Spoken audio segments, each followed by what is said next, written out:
Ahoy mateys, this is BrickBeard again. Today with the pop-up party bus from the Lego Movie 2. I'm gonna do a review so you can find out if this set that's a bit older by now is still worth getting your hands on.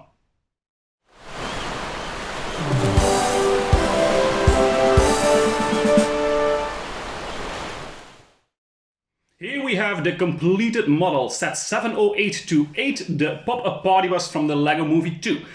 This set was released around the time the movie came out in 2019.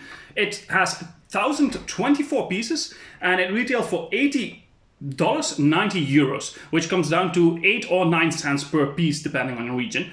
That is quite expensive, especially if you look at this thing. It's very compact, so all the pieces are very much put into a very tight spot.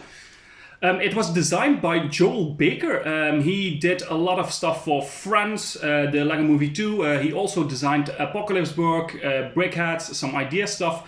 And most recently he worked on Diagon Alley of the Harry Potter range, the very big Harry Potter set. So what do I think about this set? Let's first have a good look at all the minifigures this set comes with.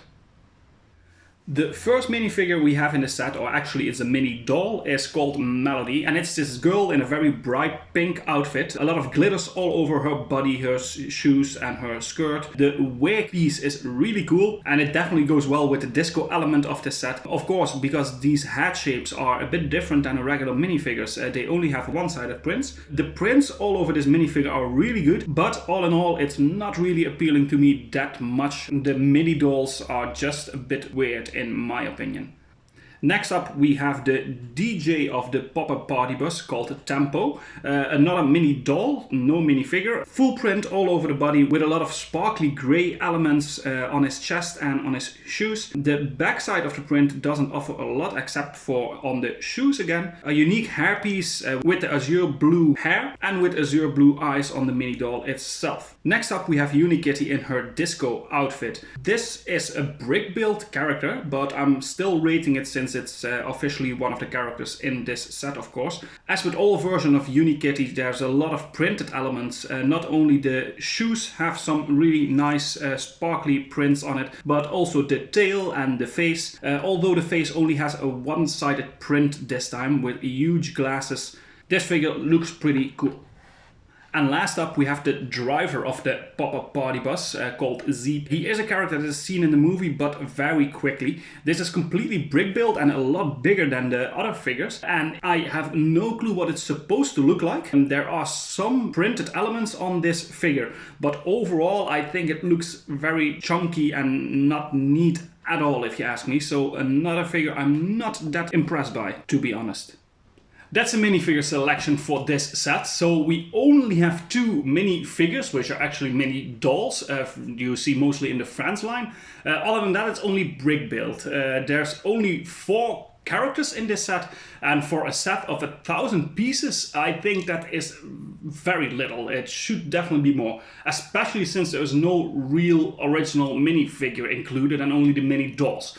So I am absolutely not that impressed with the minifigure selection of this set. I'm gonna rate that a 5 out of 10.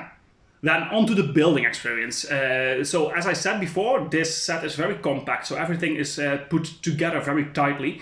But it's a super interesting build actually. You wouldn't say it from the outside, but there's a lot of stuff going on to create the forms like we see here, and make everything expandable and being able to take stuff off and open it up. So the building experience is actually super nice, and I'm gonna rate that an 8 out of 10. Playability, well, as you saw in the video, if you didn't, you can look at the speed build video right here. Everything about this set is movable, openable, so let's give you a quick look at that. We can have a little cockpit here that opens. We have this complete dance floor that opens, 2 sides with speakers. Then we have a huge disco ball here. We have a little platform here, and even a couple of wings on the sides. And of course you can even open up the front part so you can get a driver out. In terms of playability, oh yeah, and of course the disco ball lighting effect inside, which is really cleverly done. So in terms of playability, this set is really good. It just has so much playability, so much packed, crammed into one little set. Well, it looks little, but it's actually not, with more than 1,000 pieces. So playability is really out the roof. It's super good for this one. I'm gonna rate that a 9 out of 10. Display value. To be fair, this was a set I, again, was not very interested in. The color scheme doesn't really attract me. It's not a set that was very notable for me from the movies. But it was on sale, like ridiculously cheaply priced. So I just had to get my hands on it to see what the set was all about. But coming back to that, display value, I don't think it's really high. It's something that doesn't fit with a lot of city displays. It's just a bit of a weird looking set, if you ask me. Yes, the play features are nice, but just for display value, I don't think it offers a lot, if you ask me. So I'm gonna rate that a 6 out of 10. Then for parts, this is a really good aspect of this set because a lot of stuff is unique to this set. We have unique not only minifigures but also the purple windscreens, and a lot of the azure blue pieces are unique.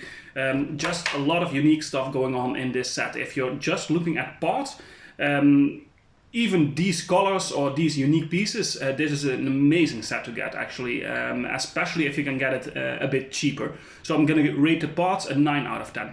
And then finally, value for money. This is where it becomes a bit tricky because I have to rate the set for the original price it went for, which was $80, 90 euros, which is a lot for a set like this. It comes down to 8 to 9 cents per piece, which is very much up there. And with not a lot of minifigures, not a lot of display value, I don't think value for money on this set is really good if you would pay original price for it. Again, I luckily got it for a lot cheaper, but I think original price, this value for money wise, is only a 5 out of 10. So that comes down to a 7 out of 10 for this set, which is actually a lot higher than I expected. I didn't really like to enjoy a lot about this set. But having it built and the play features, the building experience, the parts you get, those are actually really outstanding. And that's why I'm giving that a 7 out of 10 overall for this set. That's it for today. Thank you guys so much for watching again. Please let me know what you think. Leave a like, leave a comment, subscribe, and I'll see you guys next time.